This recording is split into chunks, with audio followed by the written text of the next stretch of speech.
Ladies and gentlemen, we are back. What's up guys, it's your boy Fireball Made It, and we are finally back with another video. I'm really excited to be back making some content for you guys. I wanted to make some stuff during the school year, but I unfortunately got a little carried away with the college. And more importantly, I just finished my first year up with Texas Athletics.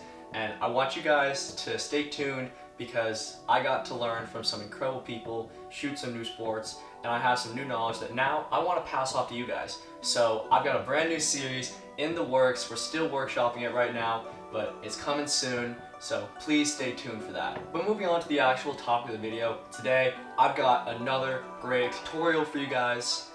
As you probably figured out by the title, I ran a poll over on my Instagram, and if you're not following me over there, you should go follow me there because that's where I'm going to be posting most of my sports graphics at Fireball Made It on Instagram.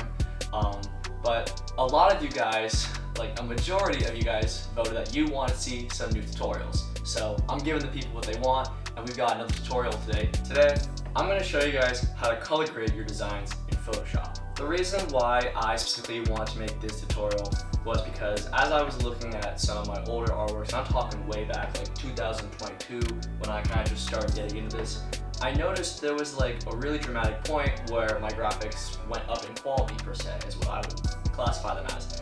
And what I attribute that to is that I started color grading my designs. You know, there was a point in time where my artworks got more cleaner, more bolder, more vibrant, and a lot more palatable on the eye. And that's because of the way that I would color grade them. Color grading is really important in your designs because it helps soothe the audience and make the graphic more visually pleasing and appealing to them. For example, a softer color will result in less stimulation, more comfort, whereas a harsher color might actually aggravate the viewer. So you have to find that perfect sweet spot in between the two. If you're interested in color psychology, there's been plenty of studies done on it. You're free to search that up in your own time. But in this tutorial, what we're gonna do today is I'm gonna walk you through how I make one of my color grades. I'm also gonna show you some tools in Photoshop that you can use to do your own color grades and how to use them properly. And I'm also gonna show you how to export your LUTs so that way you can use them in future graphics. That was a mouthful, but honestly, enough yapping I think. Let's get on with the video. He's heating up! There's two ways to using color lookups in Photoshop.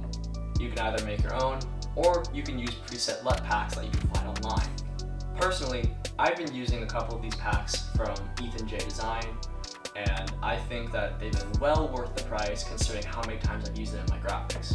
But if that's not an option for you, then don't worry because there's still some great alternatives. Photoshop already comes preloaded with tons of LUTs you can use, from 2-strip and 3-strip to Fuji and Kodak presets, and as well as other color presets that they have. There's also plenty of free LUT packs online which you can just download and drag and drop right into your graphics. I'll be putting a link in the description to the Ethan J packs, the free packs, and also the LUTs that we're going to be making today and a couple other ones. And those ones are going to be on my PayHip for completely free. We're giving out some sauce, so when this video is done, just head down to the description to grab your free LUTs. Now, not every design is going to have the same highlights, midtones, and shadows, so therefore not every LUT is going to work on every graphic. It's not going to be something like a one shoe fits all sizes or an algorithm where we just go this plus this equals good color grade. What we have to do is we have to gauge based off the colors that we have already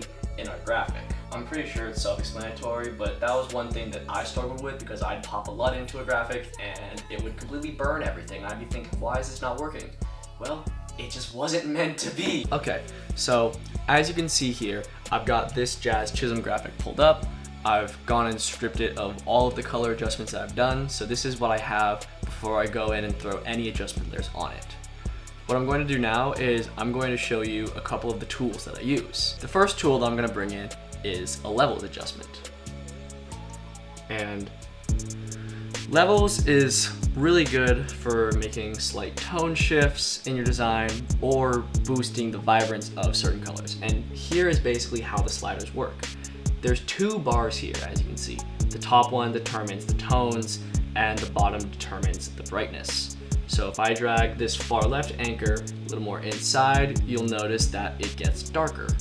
If I bring this far right anchor more inside, it gets brighter. Drag the middle anchor and your general midtones will shift in favor to whatever anchor is farther away. So if I bring this off to the left, my midtones will get brighter. If I bring this more off to the right, then my midtones will get darker. On the bottom bar, if I drag the shadows anchor more inside, then it becomes lighter. And this can kind of give you like a vintage, like grayer look sometimes. So that's what that would be used for. And then same thing over here with this highlights bar. If I bring it in, then my whites get more muddier. You can also use levels to kind of influence the color tones on an RGB and CMYK basis. This chart that I've put up on screen is what each color corresponds to each slider. Just remember, it's always part of the RGB system, but if you ever forget, the sliders will look the exact same as what it corresponds to for the color balance tool, which we'll go over in a second. So essentially what I want to do here is I'm going to bring my highlights a little bit up to boost the whites, bring these in a little bit to get the shadows down here a little darker, get some nice contrast going, and then kind of mess around and see what looks better. So I'm gonna do that. You can already notice it's made a big difference, but we can also mess around with it further on the color sliders. So if I bring this in a little bit more, this will boost the reds. If I bring in the shadows, it'll boost the cyans. So if I bring in a little bit of both, I can start to get some definition here on Chisholm's face. You'll notice his skin tones are a lot more boosted, but you'll also notice that my whites are slightly red. So to kind of counteract this, I can mess around with these other sliders, kind of see what it gets me. And a lot of this is going to be just playing around with sliders until you get some kind of look that you like. So notice here, if I bring this slider in, you'll notice my whites have become a little more yellow, a little more muddied, but the red tones are gone on the whites, but the red tones are still popping on Chisholm's face. So we're getting somewhere that we like. The next tool I'm gonna go over is color balance. Remember how I showed you that chart? It's kind of basically the exact same thing, except with color balance, you can affect all the RGB and CMYK values for the highlights, shadows, and midtones. So what I kind of like to do is look for the darkest and brightest parts of my design and kind of pay attention to how the colors change depending on how I move the sliders. So I'm going to go to my highlights and once again see how if I bring this a little more cyan, these colors start to bump up. If I drag this away, then that counteracts those yellows that I added to my whites previously with the levels. And then sometimes you don't need to do all the sliders, so I notice magenta and green doesn't really make too much of a difference. The greens, it might boost the cyans a little bit, but you'll also notice now it's kind of a little too cyan, not enough soft blue. I'm then gonna come down into my midtones, kind of do the exact thing. Notice my midtones, that's really kind of more where Chisholm's skin might be, so I might bring that in a little bit, make that red. Same thing here, if I bring it a little more magenta, you'll notice his skin starts to pop out. If I bring in some more blue, this gets the glows here going.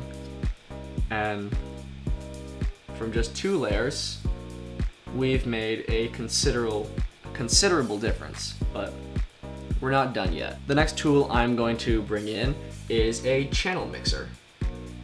And with channel mixer, it's another slider-based tool. It's got 3 output channels corresponding to the RGB colors, as you can see here. In the red output channel, if I move it to under 100, you'll notice it becomes a lot more cyan. If I move it over 100, it becomes a lot more red. And the same is going to follow for green and blue. If I decrease the greens, make the blues slightly in the green channel, it'll make my blue slider. If I move my blues under plus 100, you're going to notice my design is going to become more yellow.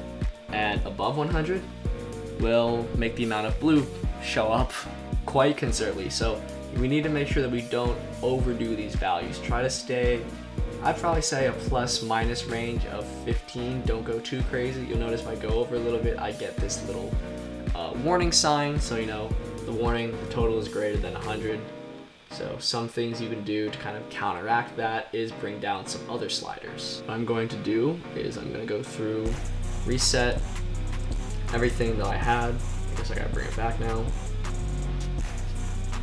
And I'm just going to make slight tweaks.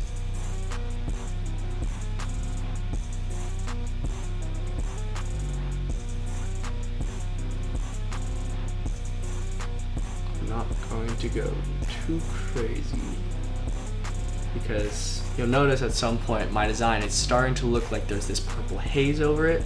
So we don't want to go too crazy because that's going to delete the crispiness of our whites. I can also drag the constant for a greater effect. I wouldn't really recommend using that at all. I'm going through seeing, so see how my blues, they're slightly popping up now,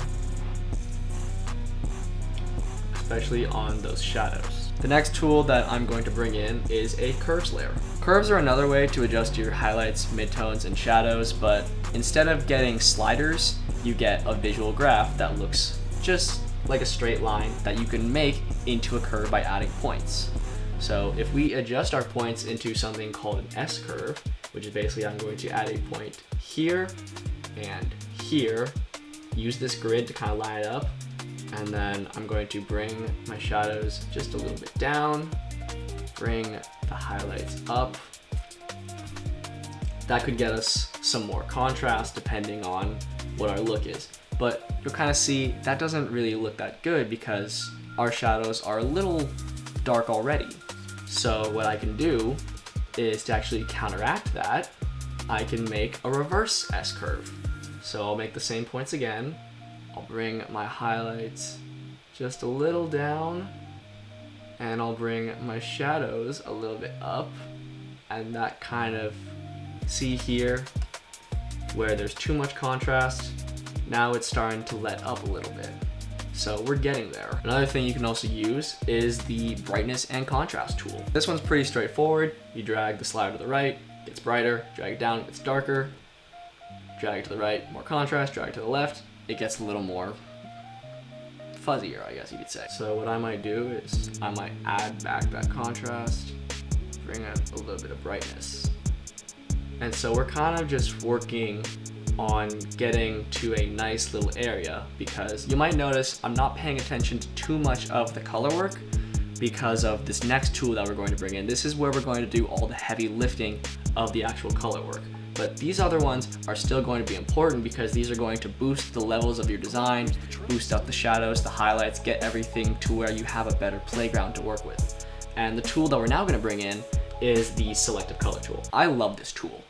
Like, I cannot tell you how many times that I've used this in a design, even after I've gone through and I've applied a color lookup, just because this tool is freaking amazing. Now, because selective color doesn't really focus on ranges of colors per se, but rather it focuses on the actual color, you only really need to adjust a few colors. You don't gotta really go through and mess with every single slider. You can if you want to, but I wouldn't really recommend it because you don't really need that much.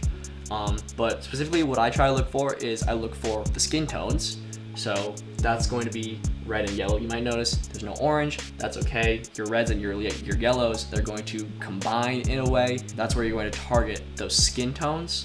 So I use the reds and the yellows. And then I also look for any colors that are in our design. So I see I've got Jazz Chisholm right here on the Yankees. I'm using these cyans, these blues. So when I come back into this panel, I'm going to use these cyans and these blues. So first thing I want to do, always to boost the color of the skin, I push this cyan bar to the left, because as we've seen in other like bar or slider type tools, pushing away from the cyans makes more reds. And then depending on what the color I'm using is how I choose to go left or right on magenta. I try to make my skin tones not too red but not too yellow. Try and find that sweet spot to where it's not too purple either. And then I'm also going to add some yellow back in and maybe bring it down a little bit more. And then with yellows, it's not going to do too much, but it will still help the skin tones. Now here's something that you might need to look out for. Chisholm's belt is also yellow. So anything that I'm doing to his skin tones is going to get applied to his belt. So when I turn this back on, you'll notice that there's some more color there. So that's something really important to look out for, because you don't want to mess up any other tertiary details that you might not have seen, especially like with Chisholm's wristbands, or his stirrups, or his guards, anything like that. So as we see, he's got a green wristband, so I'm going to go through, probably make it a little more bluish because we're going for an already blue tone. So I don't really want to mess around too much with any of his tertiary gear, make it like different temperatures compared to what we already have going on. And then of course, the actual colors here. So, oh, I've got this turned off, I'm an idiot. So I'm going to see what happens depending on how many times I move the slider around. I want to make sure that I'm boosting my colors, but I'm not frying anything at the same time. So with the science, if I go too crazy, well, then now it looks like this, and we don't want that because we're deviating too far already. We've already deviated enough with the actual design. We don't want to deviate from the Yankees color scheme too much. So I'm probably going to keep this just in this range, and notice how I'm not doing too many crazy changes. I'm only really going up 10, 20 at the max maybe, depending on my colors. And then with whites, I usually don't want to color correct too much, but if it is like, let's just say a little yellow, I notice if I add a little bit of magenta back in, it makes the whites pop out a little more. But I don't want to make my whites too crazy because then they become a little too colorful. So that's adding some nice contrast. I'll go in with the blacks too, maybe bring that down a little bit because we've got some navy in here. And so starting from this, we've gotten all the way here. This is pretty much the last Photoshop tool that I will add. Maybe I will go back in with like a couple other things. Sometimes I'll go in with 2 selective color layers, maybe bring in some other things, but what I'm looking for is my whites actually look white, not gray, not too muddy, and my colors look right. And if you notice a couple things, like for instance, Chisholm's hat, it looks more purple here. What I can do is I can bring in, we can go back to our selective color layer, and I can mess with the magentas.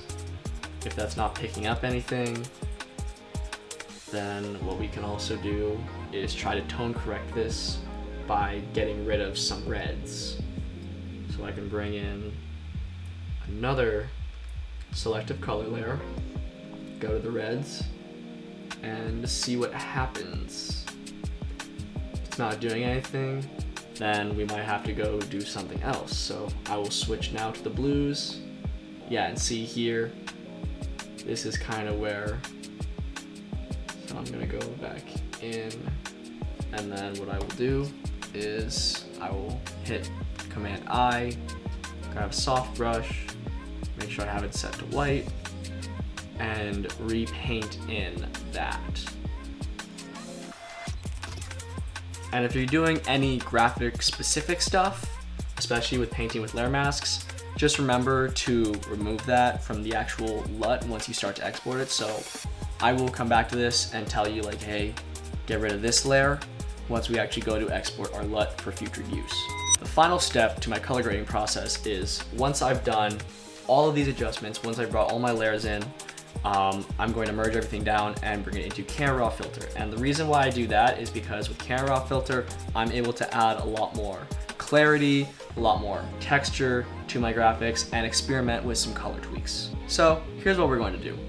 I'm going to group all my layers together, hit Command J or Control J if you're on Windows, and then that's going to create a second group. Click on that and hit Merge Group.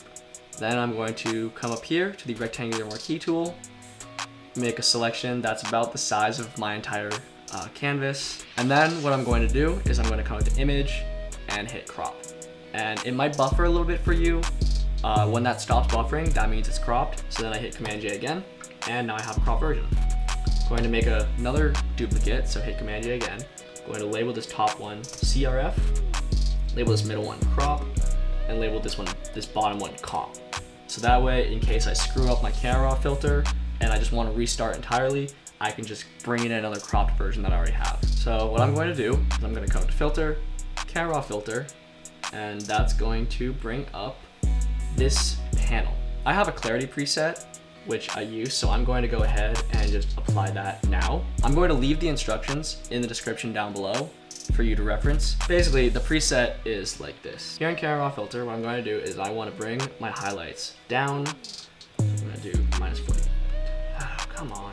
Okay, -42. There we go. I'm going to bring my shadows up to 27 and bring the blacks up 21. So this is just gonna create a little bit more nice lightness, more pop per se. I'm gonna head to the color panel, bring vibrance up to 36. In the effects panel, I'm gonna bring texture up to 27 and clarity to 42. Then I'm going to come over here to this detail panel. I'm gonna bring the sharpening up 18, color noise reduction all the way up. And hit OK. This is also the same preset that I use for clarity when it comes to retouching my cutouts. So when I drop that tutorial pretty soon in the future, I will also have the preset there down in the description. But if you've already got it saved and you're watching that, then just remember this is what I use basically. So as you can see, the clarity has done a pretty nice job, but we're not done yet. The next thing I'm gonna do, make another duplicate. And what I'm going to do here is come back into camera raw filter again. And this time, I'm going to come down to color mixer. And the way the color mixer works is you've got hue, saturation, luminance, or you can just do it based off by color. I like to have hue, saturation, luminance just because you get more visuals, so you can kind of see where your colors are going. But what I might do is in the hue panel, I might just tinker around with the skin tones. Remember those reds, oranges, yellows. Make the yellows more yellow, less green. And then here in my blues, I might bring this off to the left, get those cyans back in that we kind of lost. If there's any purples, bring them back over towards where they're blue in a sense, and then come to saturation, pump up a couple of those colors, maybe pump the reds up a little bit, and then with luminance, I might bring my aquas up a little bit. Might bring those blues a little down. And then when you're done, just hit OK.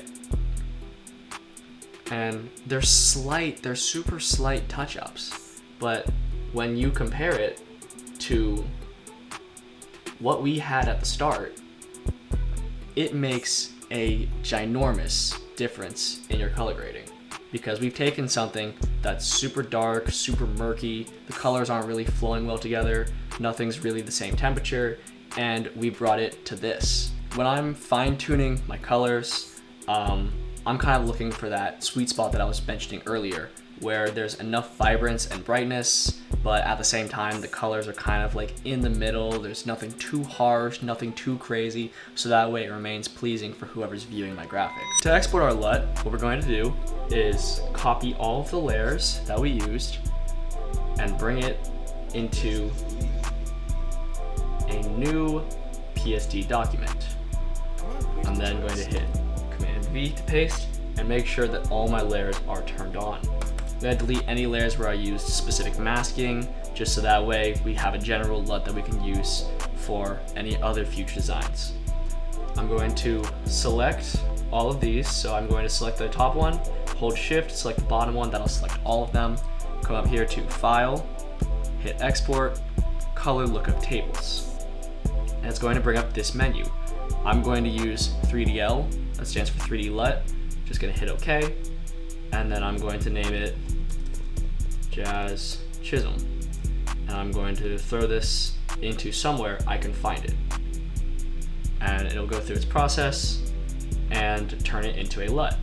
Now what I'm going to do is bring in that same unedited picture that we started with earlier and hit Color Lookup. We're going to go to Color Lookup, come to this box that says Load 3D LUT, and I'm going to choose the Jazz Chisholm LUT. And when I hit open, you'll see that it's taken all of our adjustment layers and merged it into one Color Lookup Table. Now in terms of troubleshooting, the reason why we're doing a new Photoshop document is because you have to have this background layer completely locked and set to background. So that would require us to flatten every single part of the design we've made.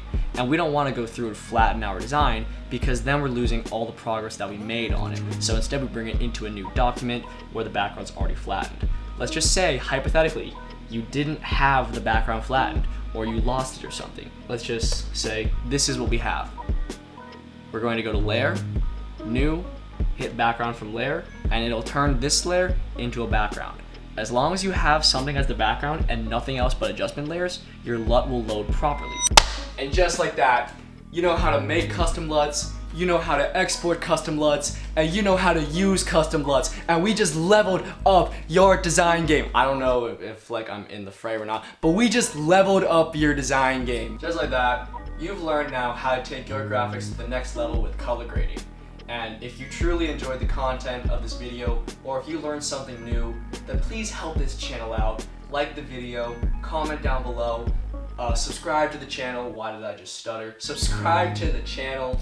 Anything helps us. I want to grow this channel as much as possible because we're over here giving out the free sauce. And I know that you don't want to miss out on this and nobody else wants to miss out on this. So don't leave anyone out. Bring them here, let them know we are giving out the sauce. Keeping it real, I'm a self-taught designer. I lived off YouTube videos, and now I'm making that content that I knew that I wasn't able to find back then, or I was able to find, and those people have inspired me to help try and make this channel.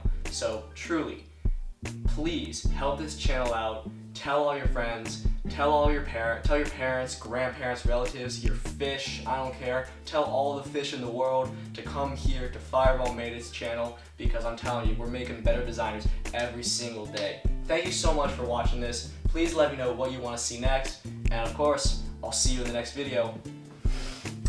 Fireball out!